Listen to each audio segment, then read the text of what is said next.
quantum Hall fluid that's a disk, and we argue that on the boundary of the disk there are modes that run around in one direction, like chiral modes. And we derive the action for these chiral modes. It's a slightly weird looking action.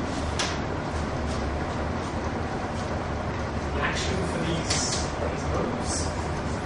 So M is the thing that's been following us through all these lectures. It was the n in a Lockheed wave function. So it's the filling fraction, 1 over n. It was the level of the Chern-Simons theory, and now finally we see that it's the thing that sits in front of this action. So it's always an integer. And these live just on the boundary.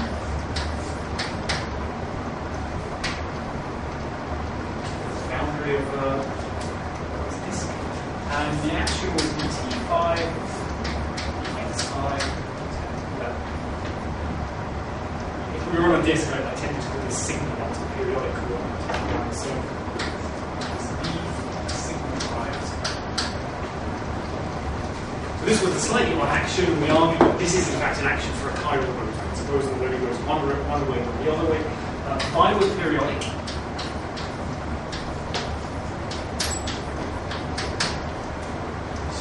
And this action describes various things. So this is what the disk looks like.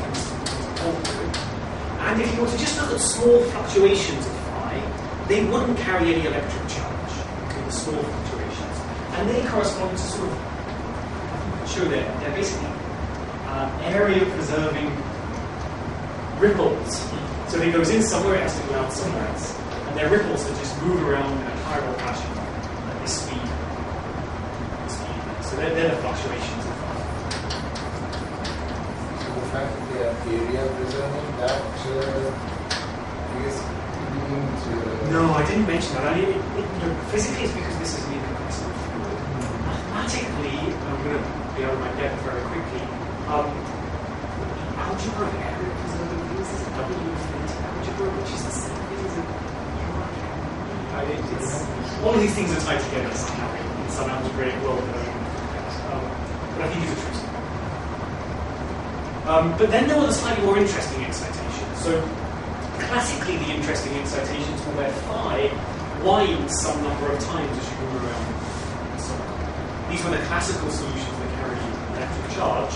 And so quantum mechanically, the way you write down operators that do that is the electron operator. So there's a non-ordering issue. I and phi. And the fuzzy hole operator.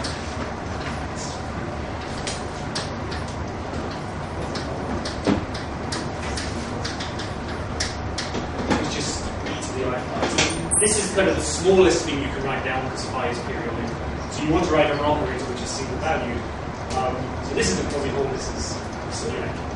So V, which is right now floating around, yes, doesn't get into any of, because this is related to the winding. So V doesn't come into the picture in terms of any electron correlations or... No, so that's right. All the statements in terms of operators will be independent of V. So the only exception is the Hamiltonian, which has a V in.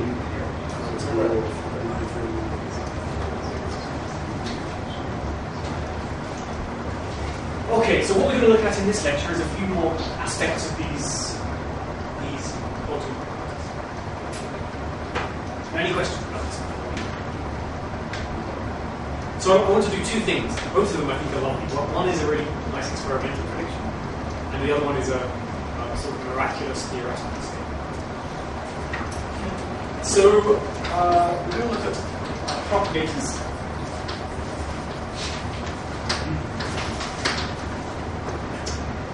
And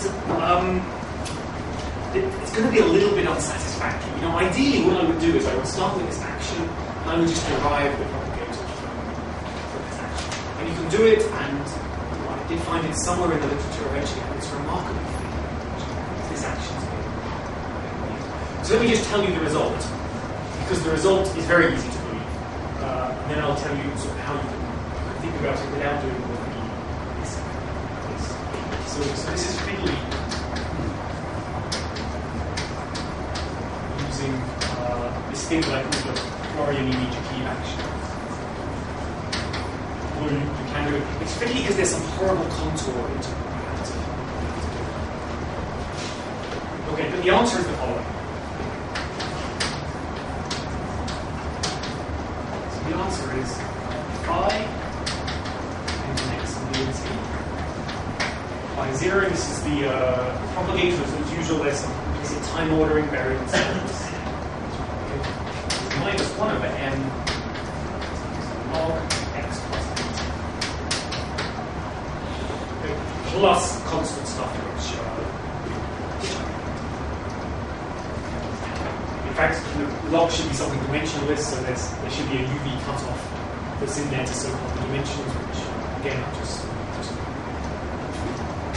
why did this specific argument Only x plus b divided.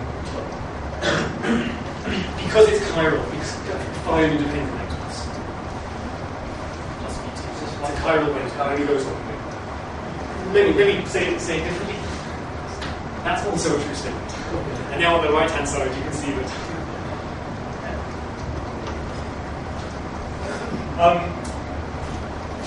Okay, why should you believe this even though I haven't done the calculation? Here's a very simple calculation. By the way, how many of you have done string theory 101? Okay, so you're at a huge advantage here. It's maybe the one time where string theory really helps in the matter. Because you've done all these calculations. Okay, this is the Virasoro-Shapiro, Veneziano. This is sort of basic string scattering. Every one of those calculations is going to be. Okay, so why should you believe this? Suppose you were to take just a massless scalar field in one of those calculations. Usual action, no funny business. Phi dot squared minus phi prime squared. Okay, with no mass term. Very, very easy to compute the propagator for that. What do you find? You find that it has this term, log of x plus beta, plus log of x minus beta. Okay. Why does it have two terms? Because it's a scalar field, and some of it can go that way, and some of it can go that way. They're the only two options for a massive scale. So now we've basically got half of it. The whole point of this action is that it was a funny action designed to give you a chiral field, which only moves in one dimension. So it shouldn't be that surprising that it's just that chiral half. The 1 over m, of course, is easy to see. That comes from that SNM. So, David, if I think of doing the log determinant of this derivative operator here, so that looks like that this is log determinant of del sigma. There's a finite which probably takes into account the 0 mode of phi. And then there is a log determinant of del t minus v del sigma. So del t minus v del sigma is like the yeah. So of course these are all funny manipulations, but it sort of takes into account only the 0 mode part of this stuff, and then the del t minus v del sigma, the determinant of this that minus this is precisely energy. Yeah. And then you have to worry about this. Yeah. So deciding that determinant, of course, is tricky. Because with the other guy, del t plus v del sigma, it makes sense. That's a standard platonic thing. So then somehow it's just square root of that determinant. It's the same problem as in the case of the Faffians of the Fermians. Because you're trying to do a square root of the determinant, but somehow it works.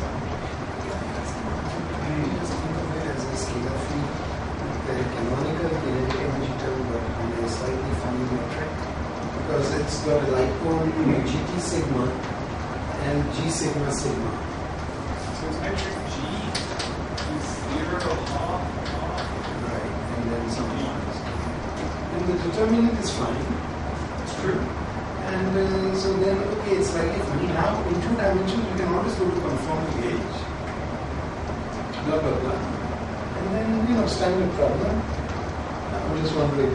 So what? In that way of seeing it? Yeah, how does the word... How do we get just the chiral part? Now we've lost the unit. But this sheet has determinant minus. It's probably what it should be, in space-time. I don't know. Normally, flat space can be written as Okay, so the thing we really want to compute isn't the propagator for this guy, it's the propagator for this guy. And again, if you've done string theory, you've done this calculation forwards and backwards, starting from this, deriving this. Let me want the electron propagator.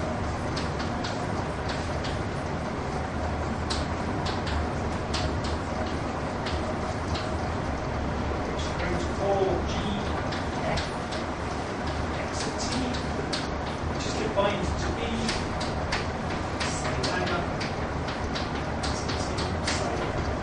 sine 0.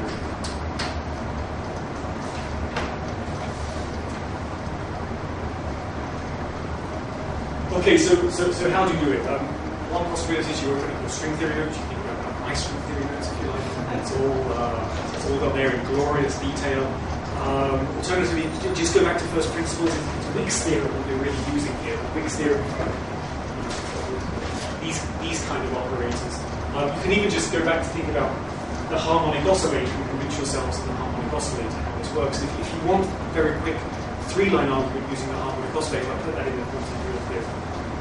Quantum Hall printed notes. So I'll just tell you the answer here, and then if you want some explanation.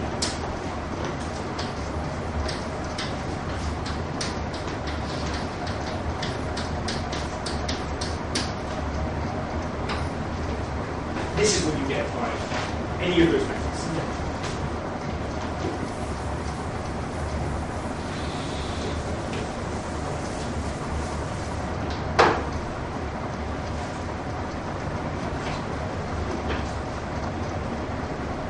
People have to do this.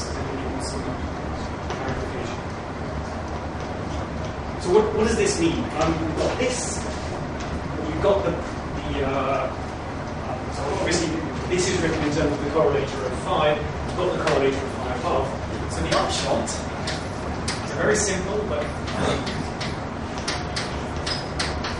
very nice formula. So the propagator, here I've written it as x and t, but you can see on the right-hand side it manifestly just depends on the combination of x plus bt, and it's given by x plus bt.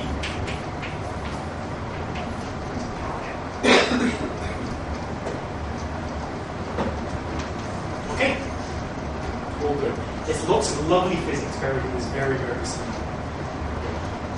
So let me tell you why this is interesting. The first thing to note is the usual.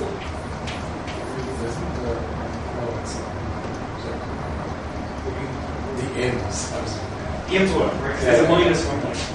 This normalization is different from string theory where you just put a minus one. But again, it's related to this point I made about the CFT. If this were a CFT course, the canonical thing to do would be to rescale phi so that it had periodicity 2 pi into square root of n. And then this becomes. So this shows that you must have m odd, right? Because otherwise it's not unique. Because if we flip the arguments here, then you will pick up a minus sign. And so I think this is the same thing we saw yesterday, that when m is odd, this is a fermionic operator, and when m is even, it's a boson. And so if you really want to describe a quantum Hall fluid of electrons, m has to be odd, which we've now seen from numerous perspectives. But you could well imagine that at some point in the future, or maybe already, I don't know, they've made a quantum Hall fluid bosons in some other system, in which case m is even. so the electron behaves like the So is my thing about the electron. You are calling this an electron. Yes. Some kind of boson. And when m is odd, and you're talking about a gallium arsenide system, to remove these little quotes is really an electron. As we're at least half a string theory audience, we can think about electrons as being whatever d0 can come in these little larges. Okay. All right. So let me tell you the usual result. So the usual result for a Fermi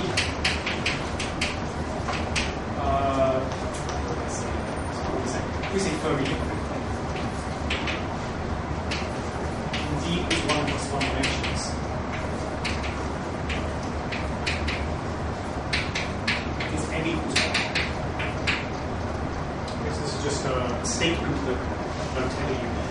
Think about Fermi liquids in 1 plus 1 dimension, or Fermi surfaces in any dimension. In 1 plus 1 dimension,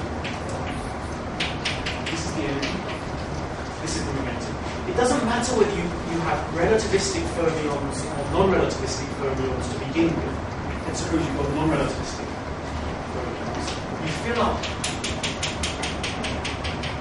Fermi C, and what you have at the end of the day here are the excitations of basically a relativistic fermion that goes that way. Remember, the group velocity is the energy divided by the momentum. So this has velocity going in one direction, and this has velocity going in another direction. So in 1 plus 1 dimensions, the Fermi surface always has basically two decoupled fermions, a right mover and a left mover. And you can think about the physics just of one individually.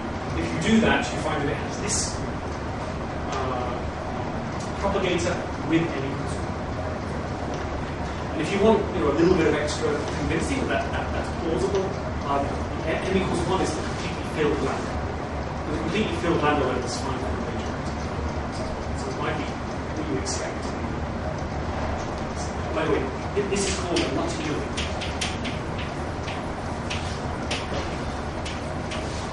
The Luttinger liquid is the name given to the Fermi liquid in 1 plus 1 dimension. It's slightly.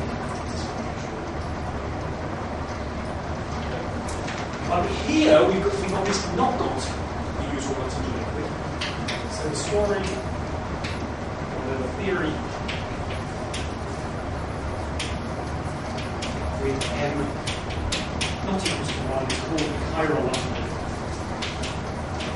Even though its defining feature is that it's not a Luttinger liquid.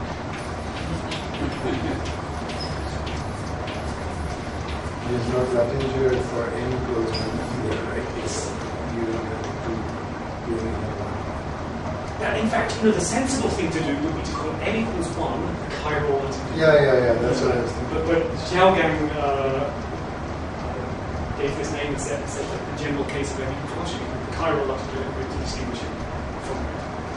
It's different. And so the key point is that it's not equal to 1.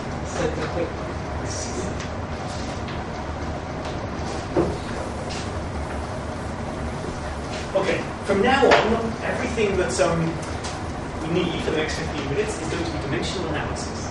It's going to be dead easy. So the thing we learned from this was the two-point function of the electron. So the electron operator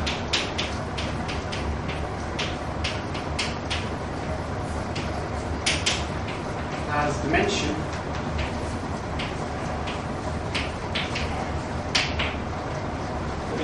this is essentially a relativistic system.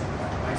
Things aren't traveling at the speed of light, they're traveling at speed v, but nonetheless they're traveling in a way that's consistent with the Lorentz transformation, with speed v instead of speed c. So when I talk about dimensions, I get to set length and time to be the same. That means some relativistic context. And I'm in a quantum theory, so quantum theory means you can set h bar equals to 1, which means you can set units of energy to be equal to inverse units of time. Okay, so when I talk about dimensions, I'm going to talk about dimensions of energy, which is the usual relativistic way to think about dimensions. So the electron operator has dimension m over 2. Why is that? Is because x has dimension minus 1, and this is two electron operators. On the right hand side, we have dimension m. Okay. Instead of usual dimension, which is a half, which now you can see in two ways. I said that the usual dimension was when m equals 1, and that gives a half. If you just think about the action for a Dirac fermion, a Weil fermion in 1 plus 1 dimensions, fermion is also dimension half. So everything is. It is an experimental dimension.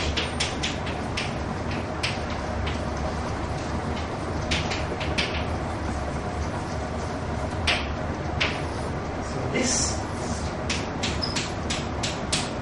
is our Hall fluid.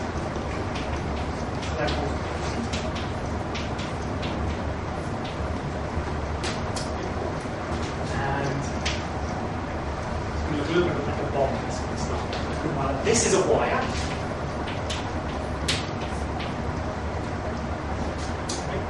And this little box thing here has a fancy name in the literature. It's called a tunnel junction. And as far as I can tell, it's a bit of plastic. Or air. Or air or any insulation. Oh, air is fine? Okay. Any insulation. So the wire doesn't connect to the hall liquid. That's right. The point is that this is some insulating material where electrons from this can tunnel through to electrons from this. But there's a barrier to it. If we were doing STM, this would be air. Just the tip of Tip, that's like air. I see. In air is, usually in these systems, air is. No, usually they put some dielectric there. Is that also a fancy name for a bit of plastic? Like silicon. If you want to look at the other things, mica. In India, dielectric obviously means one. In school. Okay, so all right. What does this mean if you're a particular kind of theorist? It means that there's an action describing this kind. And the action is there's some coupling constant now. Everything's taking place just at one point in space, so it's an action just quantum mechanics. And all it does is couple the electrons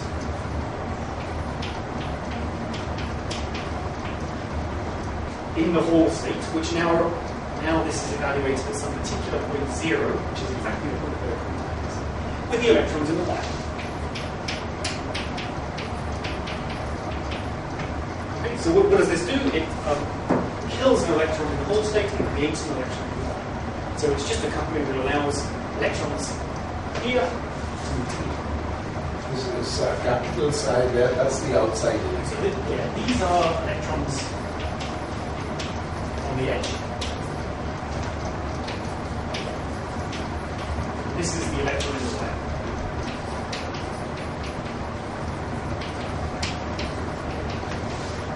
So if you are inside the Hall system, you are calling anything that carries 1 week of charge as left. It's not really in left. Well, you know, in Hall system, it really is an electron. I think you have gallium arsenide, this is precisely an electron.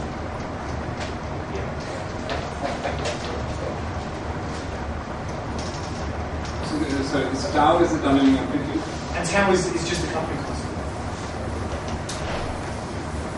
Sorry, what I was saying earlier was really sort of my string theory genes coming to the fore. If you're a hardcore condensed matter person, this is genuinely an electron, and M is always odd. And in fact, for most people, M is equal to 3 because that's the thing we do. We do experiments 1/3. But I was just saying, in general, theoretically, there's no reason you couldn't have quantum Hall systems being made of any objects. They don't have to be electrons. I don't know if they can say. And these operates with the odd dimension, right? They don't have dimension half. They dimension n by 2, right? So Yes. electrons will they have dimension half. So this has dimension n by 2, this has dimension half. What we're going to do is understand the consequences. So that's what I'm saying. If it's a dimension m by 2, why are we calling it exactly an electron in the first? Because that's what it is. It's, if you ask what's it made of in terms of standard model particles, it's not. Actually, I think that's a little bit facetious what I've just said. What's really going on is it's an electron in a very particular environment.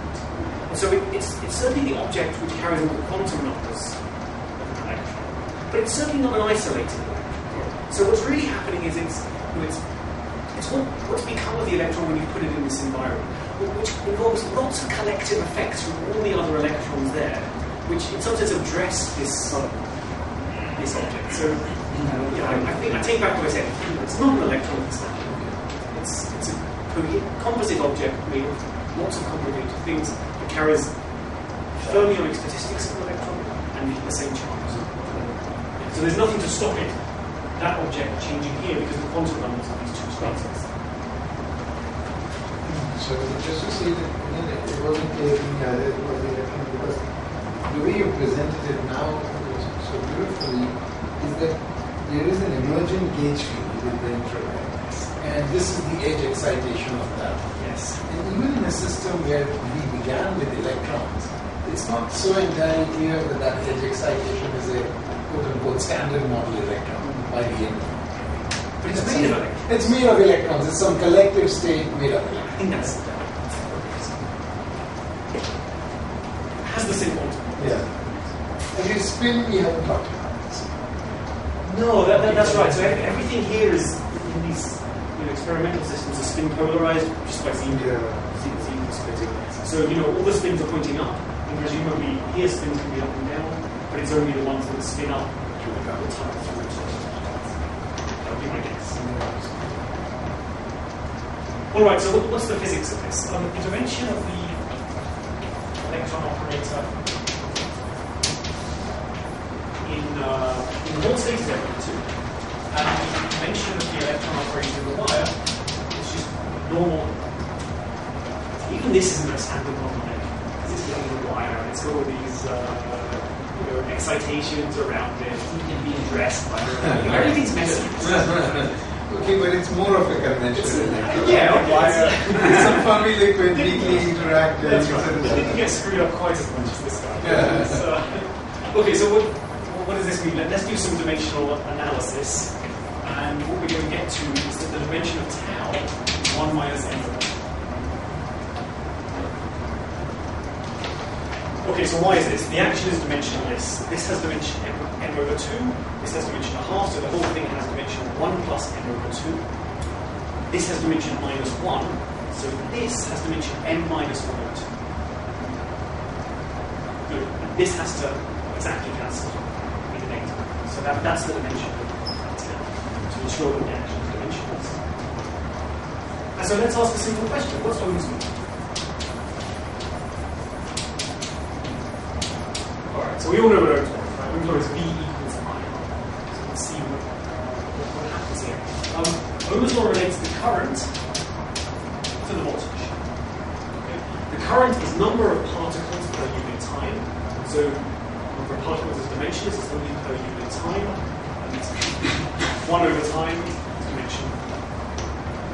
The voltage is actually an energy. The energy is E times V. So this also has dimension 1. But the current across here comes from this matrix element. The matrix element of quantum mechanics is coming from this part of the Hamilton. Yes. So why do these have dimension 1? I should know this. This is number of particles per unit time. Per unit time. So that's 1. V is the same thing. Per unit time doesn't that come with some conventions? No, time is the same thing as inverse energy because h bar is 1. You mean the mass dimension of it? Yes. Mass dimension. So this is with h bar. Sorry. This needs h bar to be 1 so that we can talk about dimensions in the same way we do. Okay. And I'll also set V equals to 1, but I'm not sure that's necessary. So the current is number per unit length. Is that what you're saying? No, number of particles per unit time. Per unit So time. it's in dimensions of 1 over time. Mass dimension. Mass dimension 1. That's what you. Yeah, all these dimensions Oh, are I'm sorry. I'm sorry. I thought that meant trivial. I got all confused. Okay. This means mass dimension 1. Mass dimension is a bad word here. Yeah, it's okay. I got it. And voltage, which is just energy. Just energy. All right. However, the current is only moves from here to here. It comes from this matrix. So it has to be proportional to tau.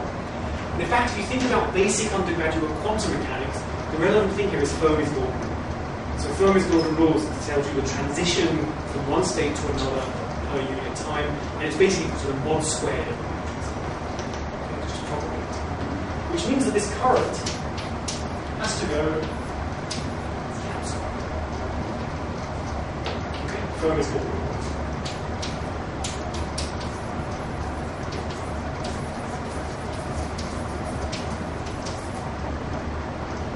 All right, how can this work? This has dimension 1. Tau squared has dimension 1 minus m, which means that for the dimensions to work out, there's nothing else in the game. In particular, if temperature is 0, so we don't get to play around with temperature.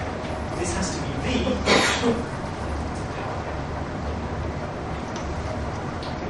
Just one dimension.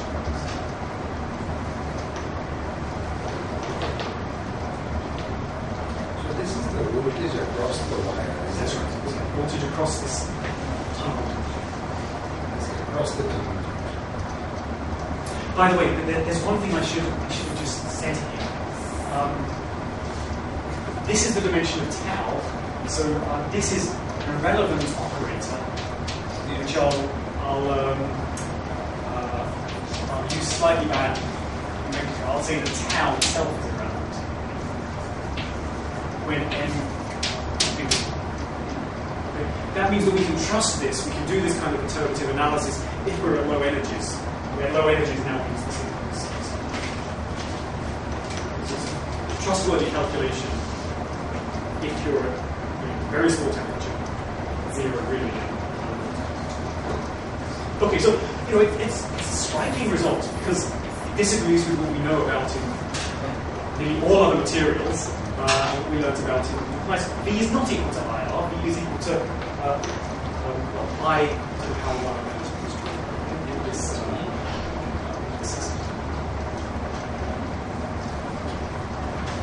Alright, so I did manage to dig out some experimental data that looked at this for the quantum Hall state U equals a third, and they find that I is equal to V, and the experimentally measured value here is 2.7. I don't know enough about experiments to know if that's good or bad. I do know that 2.7 is closer to 3 than it is to 1, so it looks pretty good to me.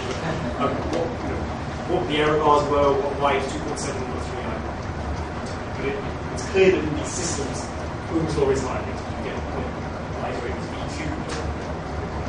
So, wasn't there a similar rule in vacuum tubes? Like, there was in vacuum tubes, there was an non-trivial exponent. Like, it wasn't the usual. Was that true? I don't know. So vacuum tubes means current in vacuum. As in, it was in the old vacuum tubes, like the rectifiers, like the pre-transistor. I'm sorry if I come across as I was around as well. So just, I had a sort of similar thought, which is, I mean, would it be the case that this is a tunnel? What's really going on here is that the electron will tunnel, as you said, through this whatever dimension, and the voltage will enter in the tunneling process, right? So then, I mean, you might expect the current actually to go exponentially or something. To the minus V. Is that what happens in? But anyway, these can't be quantum effects. These are all vacuum machines.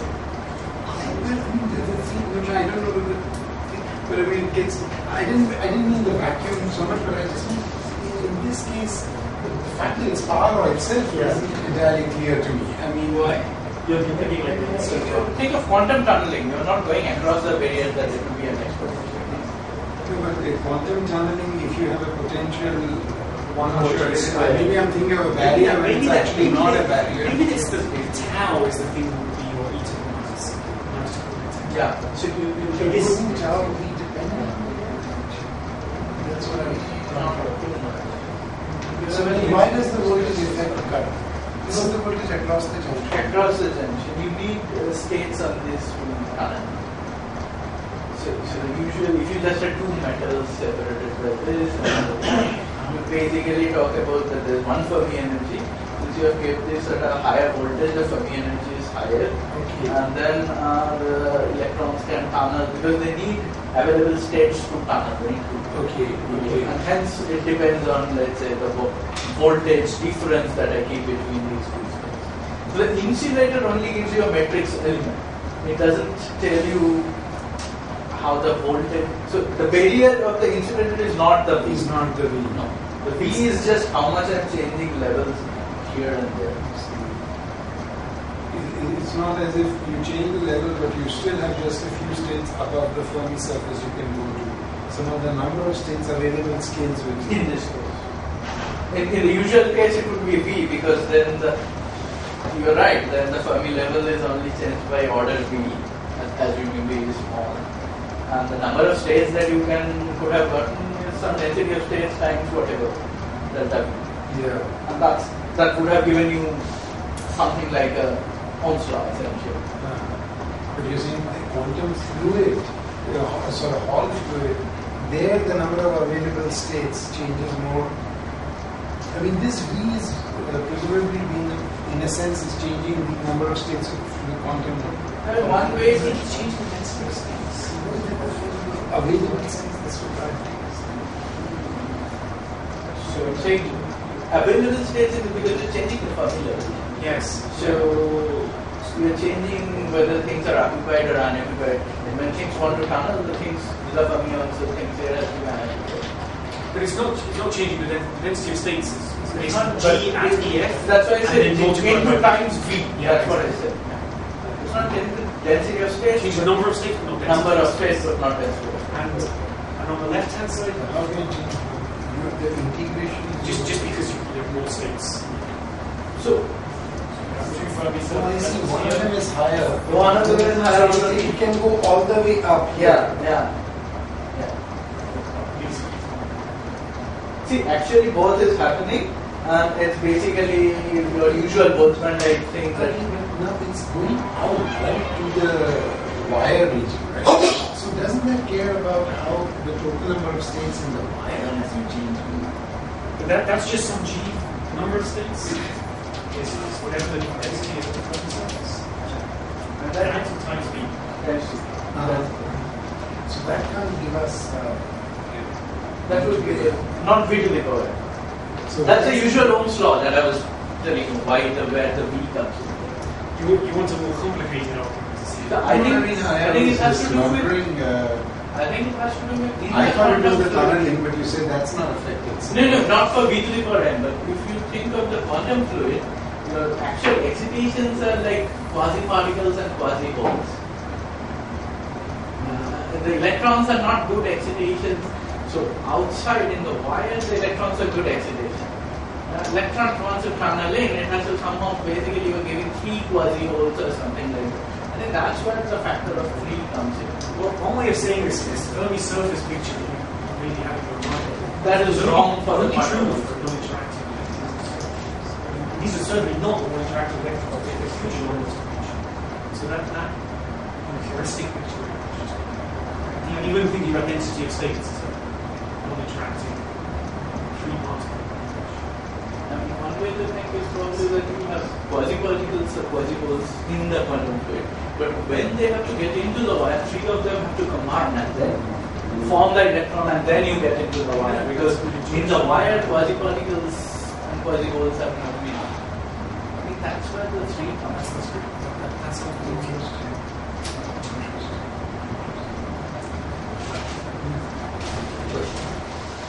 All right, that's the end of my attempt to do experiments. Yes.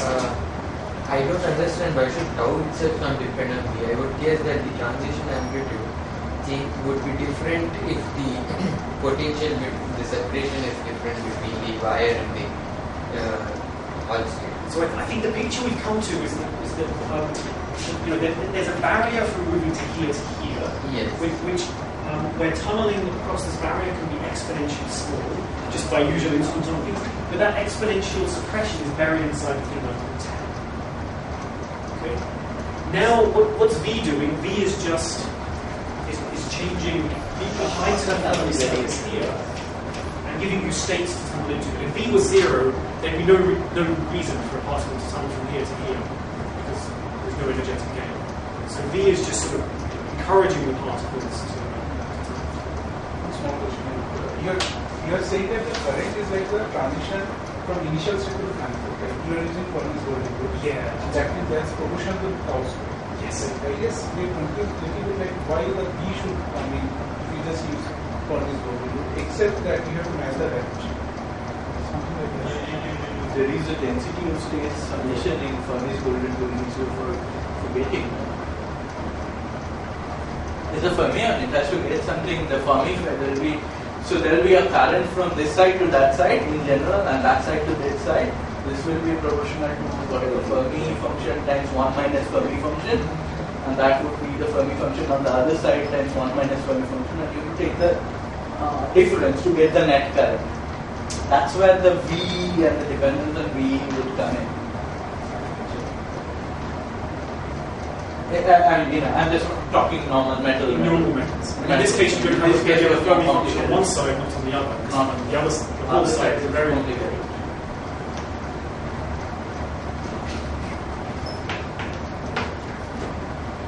This question is third order, GQ, meaning that insertion of, if I think of V as some external, electrostatic field. So there's an insertion of A naught in the vertex. Yeah. And it seems like A naught, A naught, A naught. This is some Just third working diagrams. I've not seen a diagrammatic derivation.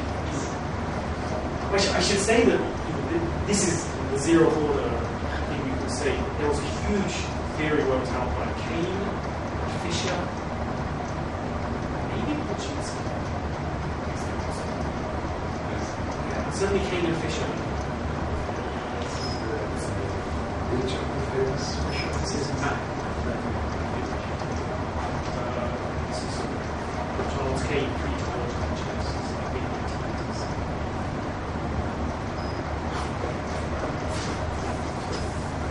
All right, let's move on to some theory.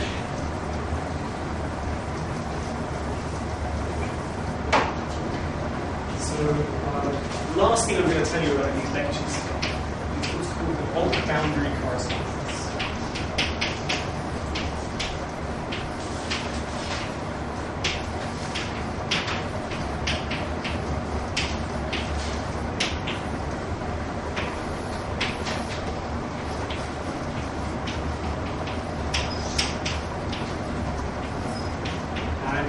First pointed out in the late 1980s by Greg Moore and Nick Reed. We saw earlier something called the Moore-Reed wave function, which was the wave function for non-abelian quantum states. The way they got to that wave function was not by thinking about what electrons were doing, but by what amount of time. All right, so the idea is we're going to look at the boundary theory.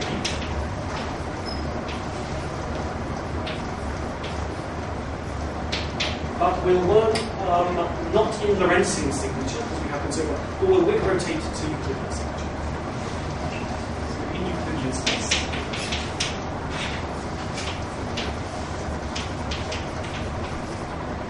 So what do we have? We had our whole fluid being a disk. So this is time, and this is sigma. Then in Euclidean space, we can parameterize the boundary of this cylinder, which is where the HMOs live, by a convex coordinate W, which is 2 pi sigma L plus I times 2. Of course, W bar is the same thing, but with minus I times 2. So W and W bar parameterize the cylinder. In what follows, it's going to be more useful to think about coordinates that parameterize a plane. And so the way we do this, What is it? L was the length, the circumference of this cylinder. We had it in the last lecture when we talked about fluid.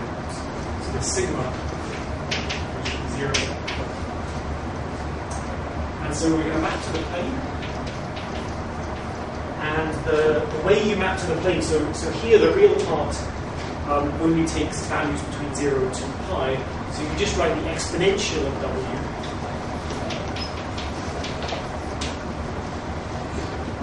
with I minus IW, so that this has e to the I, this bit, which then of course is C bar. And if you think about what this does, it maps the cylinder to the plane such that these circles here at constant time become concentric circles around the origin. And in particular, the point at time equals minus infinity gets mapped to the origin here, and then as you go up, you're going out to concentric circles. And if you've done a little bit of conformal field theory, it's very familiar. This is what you use to prove the state operator.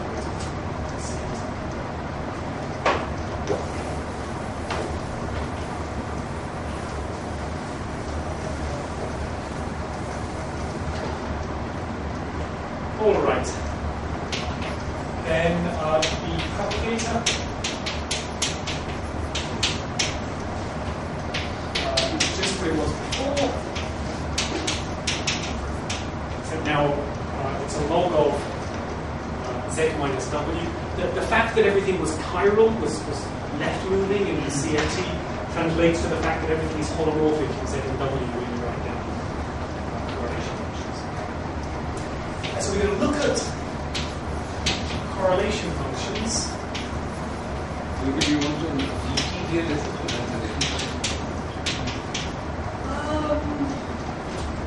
I mean, because it was log of x plus Probably, yeah. We said B equals to I think I probably.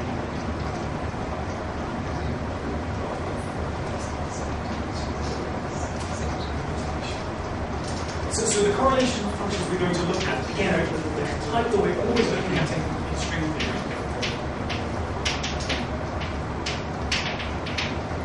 By the way, in formal field theory language, these things are called vertex operators, and they're usually the same language in CFT, in string theory. So it's correlation functions of this type.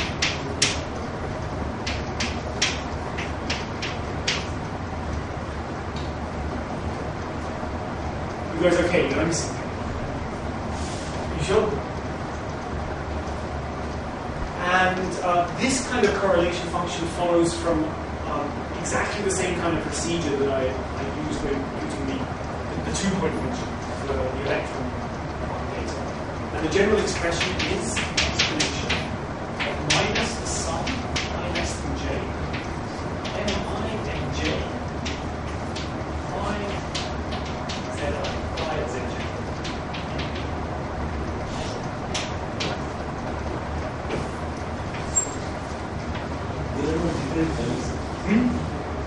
And for now, I've just picked different m's here. Well, m is maybe bad, but m1 is an integer. Sorry, all mi's are integers. I can take it to be 1, I can take it, nothing to do with the m that I used before. Yeah, everything is less than it. We're going to, let's say it can be anything you like. We'll see what we do for it, and we're going to take a specific action. If we're plugging in the value for this, tells us that this very high point correlation function, n points in general,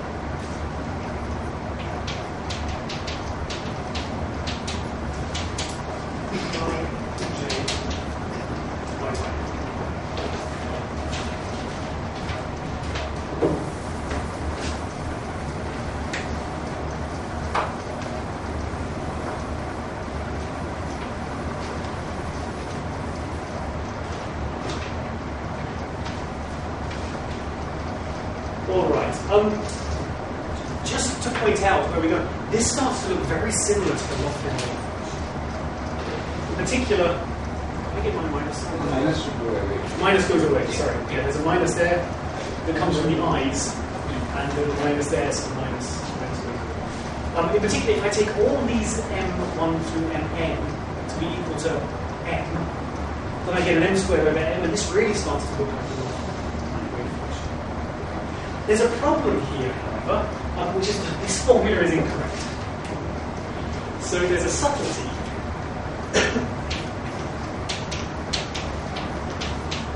And it's a subtlety to do with something that I've been neglecting so far, which is to do with the zero mode files. It's kind of annoying.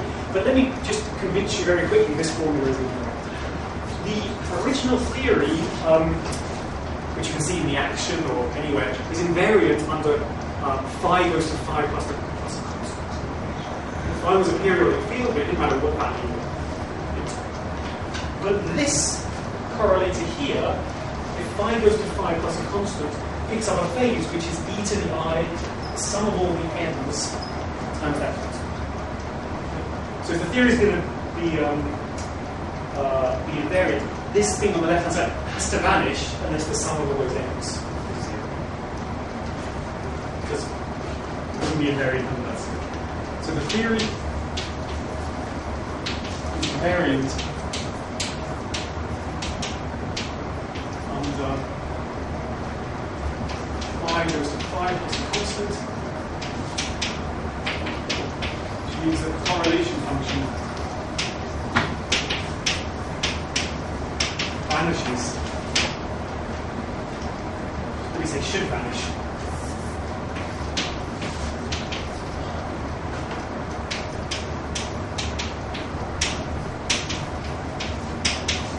sum of the i's.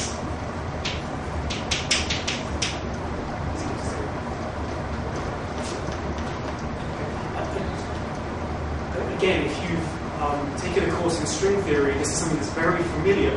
This is the way you get space-time momentum conservation in string theory.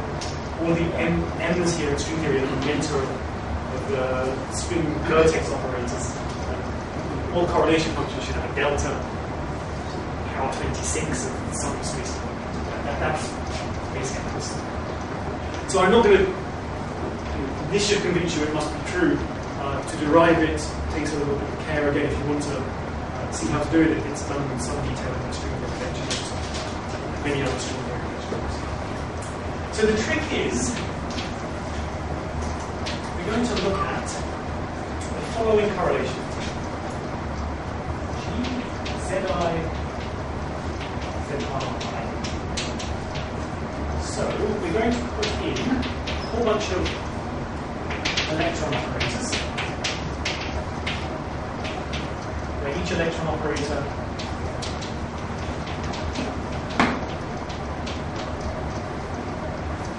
is this with the m's equal, mi equal to n. But then we're going to soak up, the sum of all the m's is then m times n, the number of insertions. So we need to soak that up with something. When we soak that up with what's called a background charge. And we'll spend some time thinking about what this background charge is.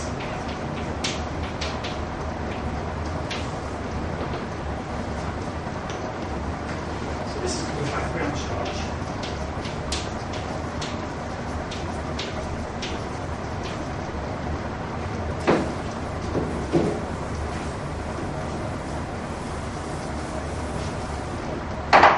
And the role of this thing here is going to be just to cancel off all the e to the I m's from these so that the whole thing makes sense. Alright, so let's see how that works. We're going to choose. So rho 0 is just something which should be there on dimensional grounds.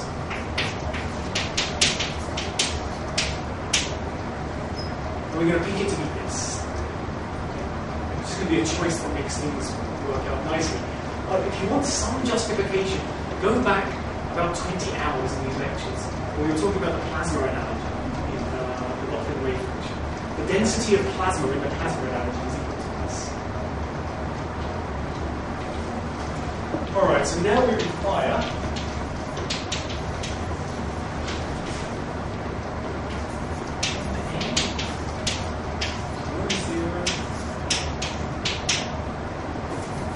I should say what gamma is.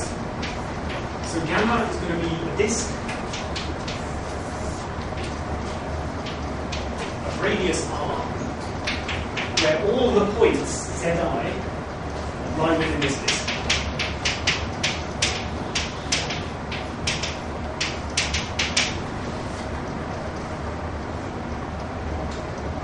Sandy, I should be quickly up. So you introduced the background charge, I guess. Yeah, so the normal correlation function vanishes because of what we call space-time momentum conservation. We need something to cancel that. So we're going to put an endpoint function of electron vertex operators. Each of them has charge m. We need something to cancel it, so we're just thinking about this.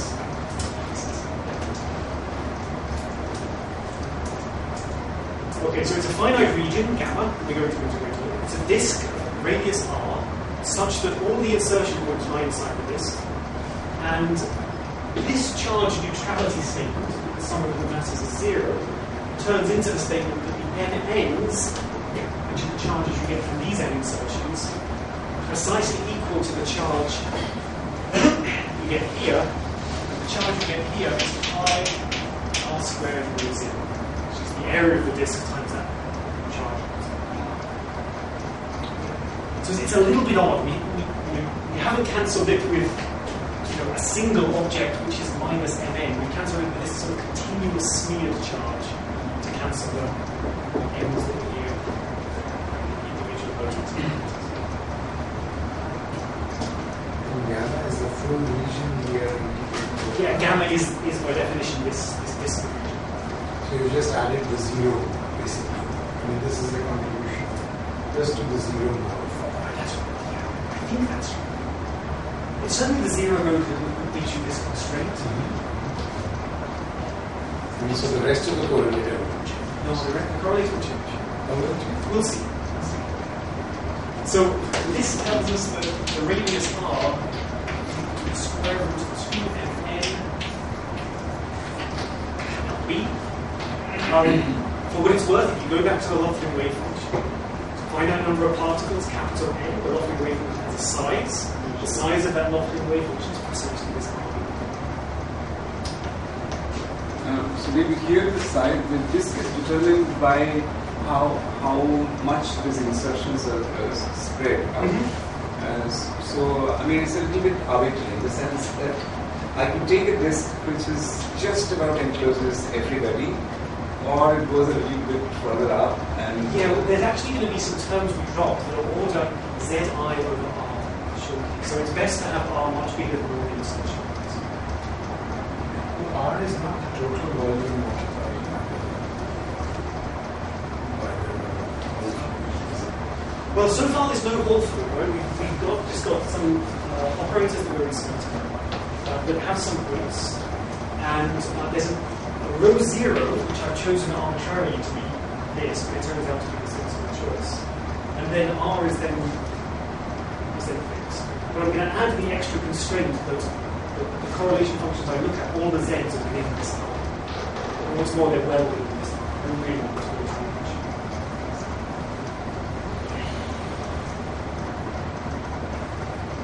Okay. So if I do that, what do I get? I get that z, I, and r. just the idea that once you fix row 0, you don't have a choice for how big R is, right? It's whatever you want. It is, but I'm then going to insist that the insertion points of the operators are smaller. So it's given by, well, there's the calculation we did before, zi minus zj to the power n. That comes from all of these guys. But then there's an extra contribution when you contract this with this. And the extra contribution is exponential minus 0 times the sum of I minus n. Which will be gamma z prime log z prime minus zi. Okay, just the same calculation we did to get this, but now it's still lying in the exponent.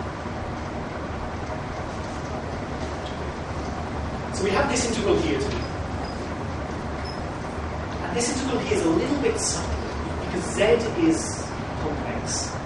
And so this integral is going to have two parts. There will be an imaginary part and a real part. The imaginary part, it turns out, is not well defined. Okay, it basically has a singularity at every point. Z prime. So the imaginary part is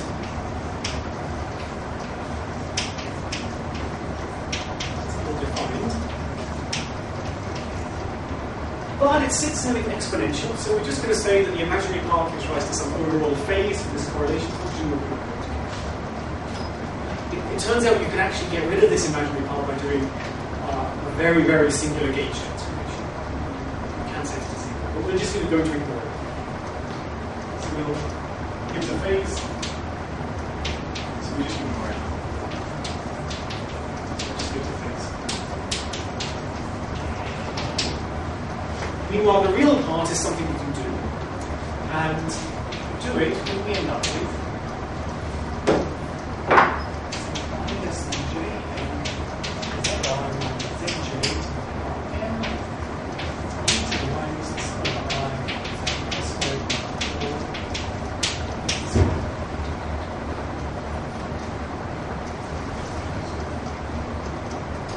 And I should confess that when you do this integral, there's a whole slew of terms. The leading one is this, and then there's other terms which are all the zi divided by r, and I'm going to drop those other terms. Okay, so that's where this comes in. Well within this. This is a little different from, I mean, if you were literally to, normally if you're computing on the sphere or something, but if the charge doesn't matter, you have some background charge that you have to You could add it just for the zero mode, you know. You could literally do the path integral of the sphere, your YLMs, and just add it from zero. And then it only changes the overall momentum of the motion. So this is some other way to do it. I have to absorb. It changes the non-zero mode part too, right? I know another way of doing it, which is the. Sorry, Captain. So what I'm saying is that log comes with a cutoff, in the cutoff. So, right, so you have log of C minus W divided by, let's say, LB. Then these come from the self-energy. This comes from the self-contractions of all these e to the power I phi guys. With the background charge. No, now, well, the background charge just takes care of the zero mode integral. It gives you the delta function there. That's one way of. This is coming from the background. These phi's interacting with the background charge. Yeah, that's the way you're thinking. There's one comment, so I don't put up conformal field theory differentials. One comment is that this is a dimensional parameter. So this is not a marginal operator. Is that related? Usually you try out a marginal operator.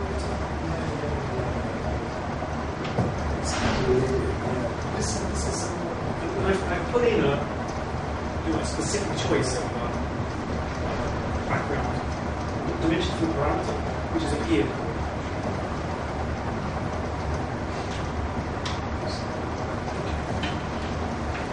Okay, but this is something we've seen. So this is the Lofton range.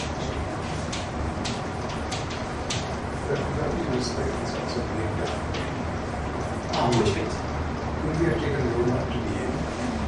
Yeah, and then you would have changed what we call LB. So we had to put in by hand into the conformal field here the statement of what the magnetic length is in the bottom, because the CFT doesn't know.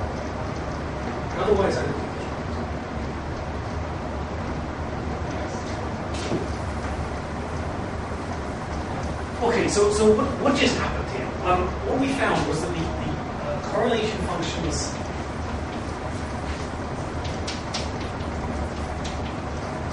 of the boundary theory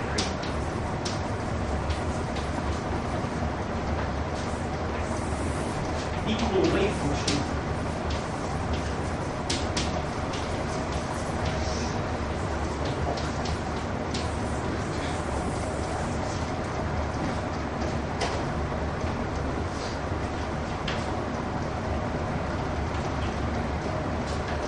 Okay, so we've gone through this long journey, and suddenly we come back to exactly where we started. We started by guessing wave functions for electrons that gave rise to quantum Wolf fluids.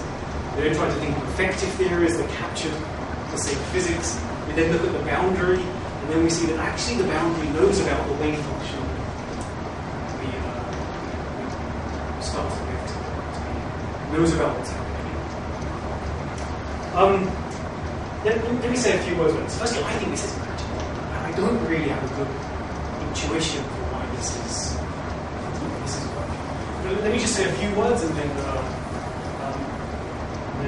we can discuss some of these issues. Okay, so the first thing is this magic.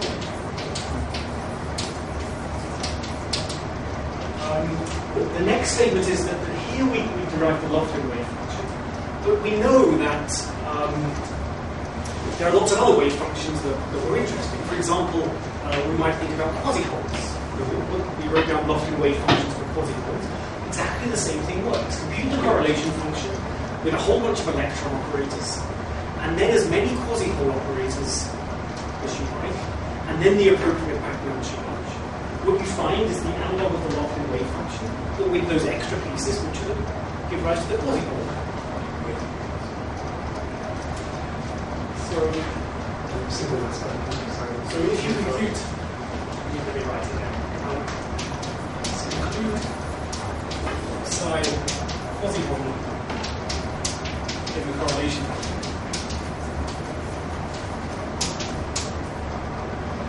It will give you the Lofton quasi-hole wave function.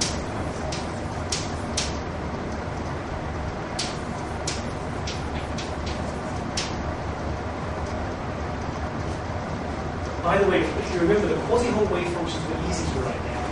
The quasi-particle wave functions were somewhat harder. They had a derivative in them. And in the last 2 years or so, people have figured out how to have quasi-particle wave functions in this language. And I don't know the full details, but it's something to do with inserting descendant operators rather than primary operators to the correlation. But they've now understood there's a map between correlation functions in the boundary and the quasi-particle excited functions. And finally, and most importantly, this is a general statement.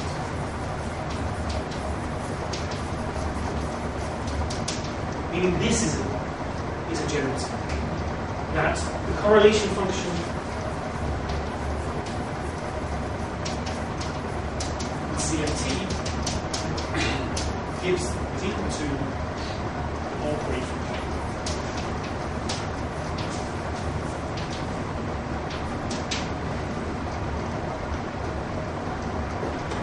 And what's important about this is it allowed you to sort of start from the beginning thinking about the quantum Hall factor. And this is what happened from 1989 onwards.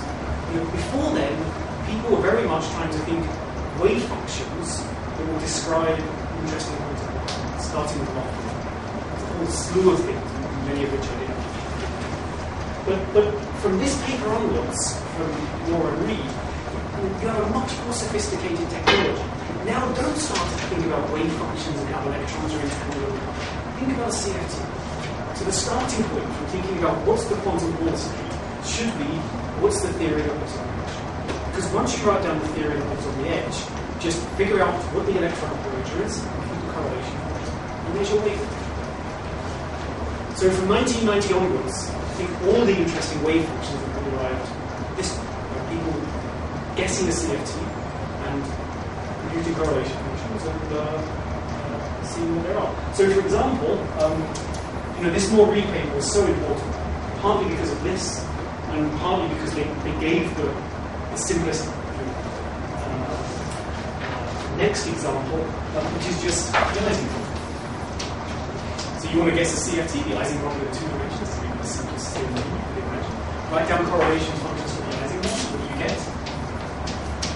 You get the more Reed states that we looked at when we talked about more Reed.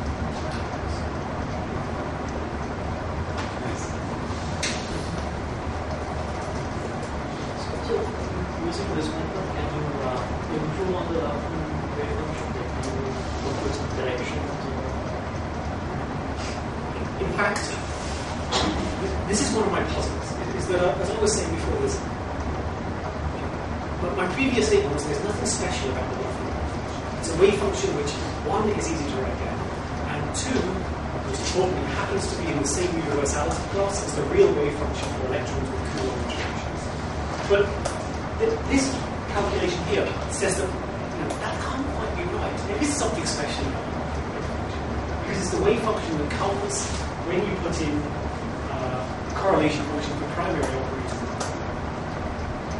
And other wave functions don't. So it really is picked out because that universality class is coming from CFT in a way that I don't understand. Can I ask you something? It does seem that connection is Chern-Simons theory in some way. That is, Richard had this, I never learned it, but there's a beautiful connection between CFTs and Chern-Simons theory. There are 2 connections. And I think what we're seeing here are the relationship between those 2 connections. So I think what we're seeing here is the relationship between those 2 different connections. So maybe I'll say a few. Let me say a few more words about why this is really hard. So what do you have? This is our quantum Hall state. And we've computed correlation functions on the boundary. So these are the correlators, the points where the correlators are. But what we've done is then map that to a wave function which lives here. Okay. So it looks like the 2 different theories don't even live in the same spaces. We've computed a correlation function on the boundary, and it's mapped into a wave function on this this spatial slice. But even the most basic fact that we called something z in the correlation function and something z in the wave function, they're not the same z's. One of them was here and one of them was here. And of course there was a map that I wrote down, but it doesn't get rid of the fact they're not the same z's. So I think what's going on here is what you said. It's related to Chern-Simons theory. And there's a general story due to Whitman that relates Chern-Simons theories to conformal field theories. And in fact, there's two ways in which Chern-Simons theory is related to the same conformal field. And I think it's these two ways that we've seen here. So one way is you take Chern-Simons theory and you put it on a manifold with a boundary. And on that boundary, you'll get certain edge modes of a conformal field theory. And what we've seen here is just the simplest example. U1 Chern-Simons and a chiral boson. More generally, you have non-abelian Chern-Simons and some Witten model. The other way is that you take your Chern-Simons theory not on a manifold with boundary, and you just give a spatial slice, which is more like this, and the Hilbert space of the Chern-Simons theory, when you slice it, is the Hilbert space of the conformal field theory. So already in Chern-Simons theories, you can slice and dice it in two different ways and get the same conformal field theory. And I think what we're seeing here is a manifestation of that. Ultimately, it must be because Chern-Simons theory is topology. And so any way you cut it, you get the same answer because it doesn't know about it. There's no metric in it. So maybe Chern-Simons theory doesn't know about the way you cut it. Maybe that's the one we need to that part would just be, if you think of it in Euclidean space, whether you slice like that or like that, you get a wave function with some problems there. That sounds plausible. So they live on different spaces, but I think ultimately that's understood by the topological nature of Chern-Simons. Here's something I'm more puzzled about.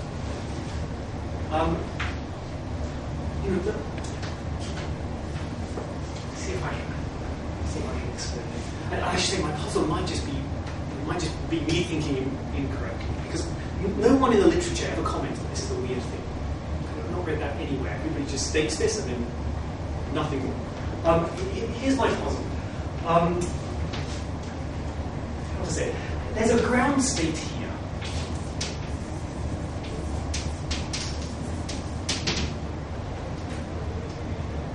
In the bulk. And see, maybe I'm thinking too much like alias CFT. And there's a ground state in the boundary. This is the bulk ground state.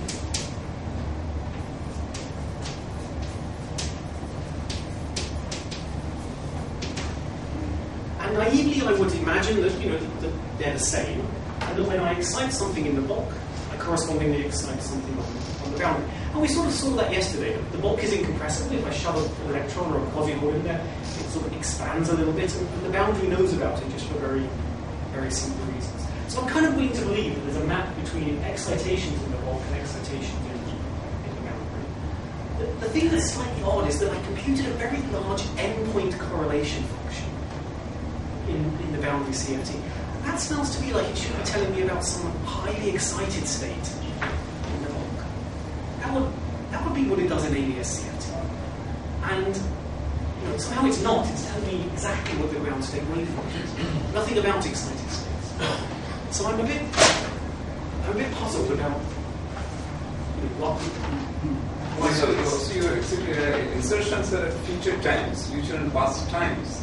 At t equal to 0, this boundary wave function does not know about those insertions that are going to come. I mean, that's right. So maybe I should be thinking about this wave function as being much higher than all the a time that's much greater than all these insertions. I'm willing to believe that it holds then, but then it holds everywhere because it's a ground state. Actually, maybe what you're saying is a way of rephrasing my concern that these insertions should be exciting the space. Doesn't Witten's correspondence, the second one you said, doesn't it work like that? That is, I don't know anything about it. You take the Chern-Simons theory and you construct on some slice a wave function in whatever Hilbert space, and that comes out correctly by the correlators in the CFT, in the presumably vacuum. It's a wave function with lots of Wilson lines. Yeah. That's right. But you take that and you slice it. Presumably that is the state of the system, for those, I don't know, Wilson lines and some instant of time. And then, so all that doesn't the way the correspondence work is that that equals the correlation functions in the CFT in the vacuum? That's true. So the wave function of Chern-Simons theory of Wilson lines, which is, I think, the wave function we're after, is the correlation function. But I think that's just the same statement I've stated here. But I think from that point of view, at least, the fact that you are getting the wave function and keeping the ground state, I don't know. I think, but isn't that just restating the mathematical truism that it doesn't work? I don't understand why. You suggested something in Bangalore a couple of months ago, which was that maybe you could think of each of these insertions, and I might be paraphrasing what you said, as putting an electron into the system, which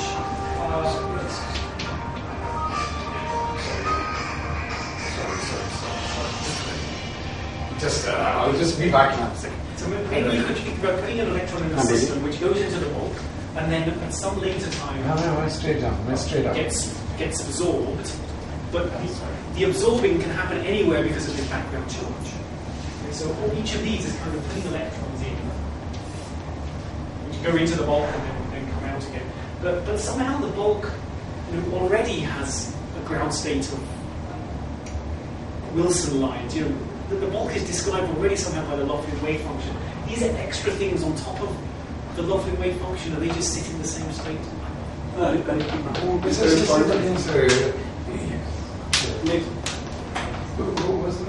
think of introducing one more electron, you say, from the end, something like that. I'm trying to think that maybe these are excited states, but they're excited states of electrons in a quantum Hall fluid, and they just add to the quantum Hall fluid. What's there? I'm not sure if you're adding one more to the M, and what would you write down for? Yeah, you just write down a Loveland state with more electrons. Maybe it's like that. What we're computing is kind of the extra wave function for the electrons on top of the already. Regarding the on this slide, the wave function was connected. In the derivation, actually, you have taken a disk where all the insertions were inside the disk, right? That also means that it's on the top of all the insertions. So R is probably here, yes. Right? Yeah, yes, exactly. So I could always take. I see. So I could certainly think the about wave function here, calculated on that space. and then there's a. You might be more comfortable mapping these to these points here. Maybe. And each point has one Wilson loop. Yes, there's no Wilson loops in this, right? They're probably hiding, but no. You can think of heavy particles having Wilson like a electrons can be heavy particles. In the bulk theory, the Wilson loops are making the heavy particles in there. Probably, yeah. I need to understand the earlier picture where you connected 2 points to the same Wilson. Well, I'm not sure it's quite the right way of thinking. I was just trying to think pictorially that maybe what's happening is putting an insertion here. And I might be thinking too much like ADS-CFT, and the answer is just, this is like ADS-CFT. But in ADS-CFT, if you put an insertion on the boundary, then it does something in the bulk. So I was trying to think about putting an insertion on the boundary and that electron moving in the bulk. I don't know how it would move. It would move on a geodesics or whatever.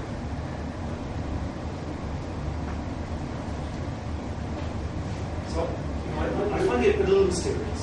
Okay, but just to understand, suppose the conformal field theorist proved the result that the two ways of relating conformal field theory to Chern-Simons theory always gave us the same correlation. I think it's a true statement. Which is probably maybe proved already and true. Then okay, at least there's a mathematical explanation. I don't doubt the result is true. So your point is that one looks like the time looks like the holographic detection in one thing, right? And in the other one, the radial coordinate looks like the holographic detection. Is that what you're saying? Like in the bulk wave function just sees one time slice. Okay, so it looks like that time slice has the information, and then from that point of view, t looks like the orographic direction. On the other hand, this one, in which the surface of the solid cylinder has all the insertions in it, that looks like normal orography. And right, so how come these two ways of looking at it, one in which you're taking a time slice, and in the other one you're taking a radial slice, these two things are getting real definition, right? You were saying that two two-dimensional descriptions exist for this solid cylinder. For Chern-Simons. For Chern-Simons, right? But if I think of the solid cylinder and cut it at some truncated, finitely truncated solid cylinder, maybe that can be mapped to some solid S groups. And I think I'm just paraphrasing something that you said a few minutes back. That the Chern-Simons theory, it's like an equivalence between radial slicing and vertical slicing. I mean, you have Chern-Simons theory in 3 bulk dimensions with one boundary, and then the wave function you get on that boundary sort of is a universal object. I mean, it's worth saying one more statement that I missed here. That one of the big open questions,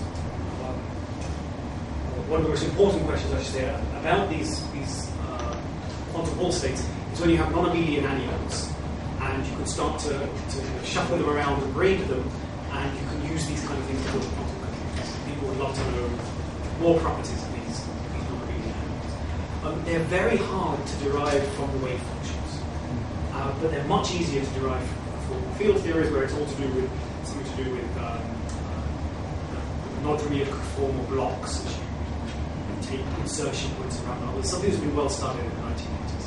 So nearly all the information we have about animals is derived from field theory, not from the wave functions. And as far as I know, there is an open conjecture, which has never been proven, which is that there's some braiding in the conformal field theory that you get from shuffling things around, and some braiding that you get from the wave functions, which is from the very phase that we computed. And the question about whether those two things are exactly the same. And I think that remains an open problem in this whole literature. It was proven about 4 or 5 years ago in a very long paper by Nyack and friends for this case, realizing versus Marie. But in general, there's no proof of this. So there's kind of deep things in this statement that are useful, maybe even technologically useful. Quantum computers technology. Say the statement name what has been. So on this side, the braiding is well understood. It's in Moore and Seiberg from 1987. So you can understand how the braiding works here.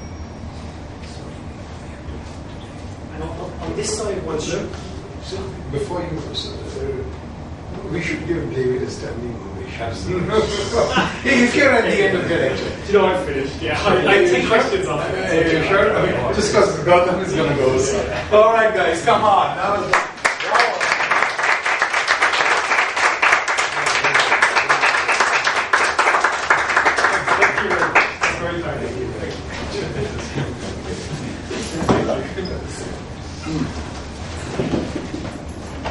So you get an answer from braiding here. And there's a calculation you should do here that it's very hard to do, which is the very phase computation of the wave functions. And the question is, do they really agree? And to my knowledge, it's never been proven. It's been proven for Laughlin because you can just do it explicitly. It was proven for Moore-Reed just a few years ago, but in general.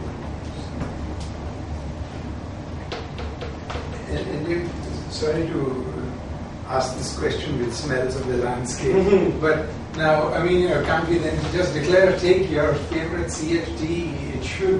It meets all the rules of CFT, therefore it's a possible bulk wave function. Yeah, I think that's absolutely true. There's a few requirements. Okay, yeah, let me tell you.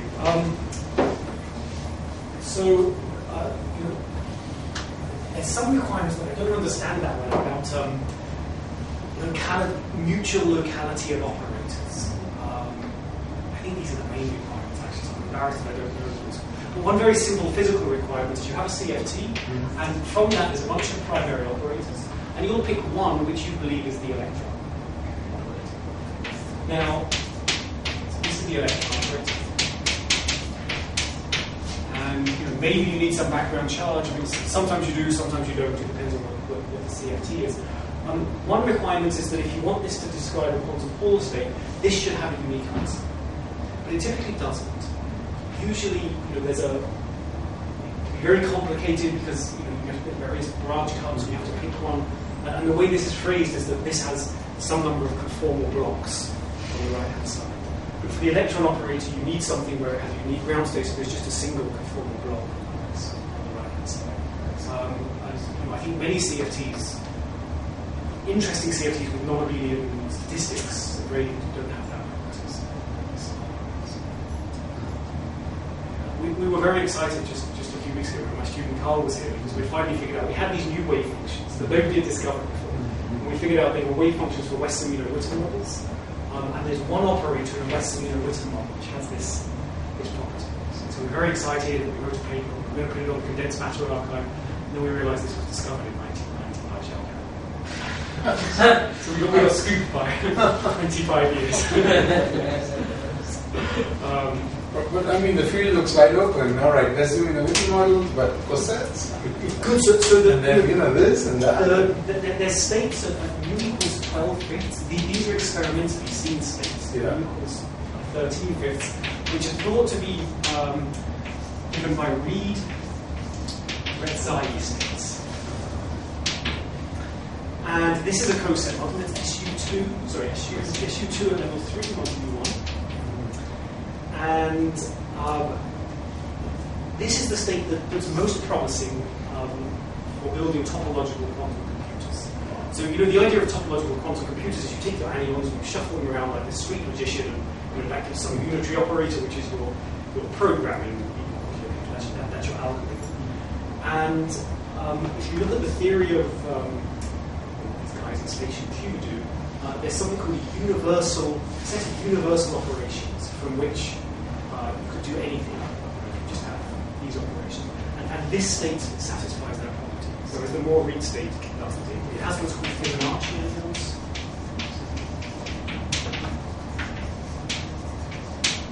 And for its work, these are the fusion rules which make it possible. This is a signet. So, there's a whole slew of these things where in general it's SU2 at level K and what G1. It's just that SU2 at level 3 is the one where people think they've observed what it's going. That's the problem. It's easy to write down CFTs, but it's hard to build things in the lab.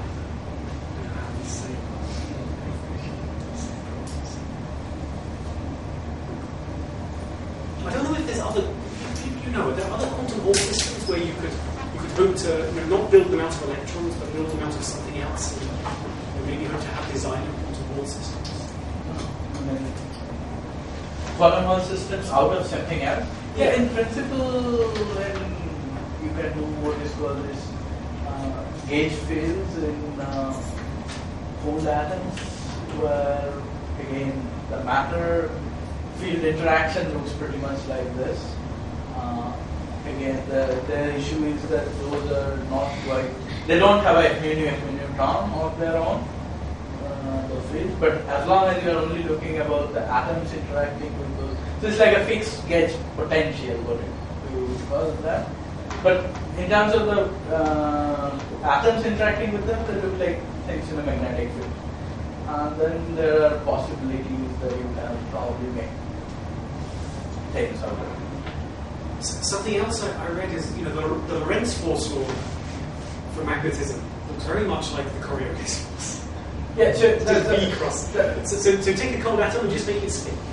And then you have vortices, but those vortices appear as if they're in a magnetic field. There's a nice paper by Nigel Cooper and company that suggests these can even form non-abelian quantum. Yeah, but in most of these cases, the practical problem is that to get the kind of fields that you need to see these random levels and effects, you have to rotate it really fast. And then all sorts of things start dissipating and all sorts of... It's just practical issues. I mean, there's nothing in print. This is important, right? 100 years, you know, somebody can spin something on Yeah, fast. sure. So then what people came up with is instead of rotating, you use something like laser tracing of this field. You use some transitions, some Raman transitions. And that acts like an effective magnetic field. This is Jan Spillman in Maryland and others who've been trying to do this. In fact, Jan Spillman came from a lab which was doing quantum Hall, Eisenstein's lab, Jim Eisenstein's lab, and then he's now gone in completely into this. And one of his goals is to actually do this with quantum. Very good. This sounds very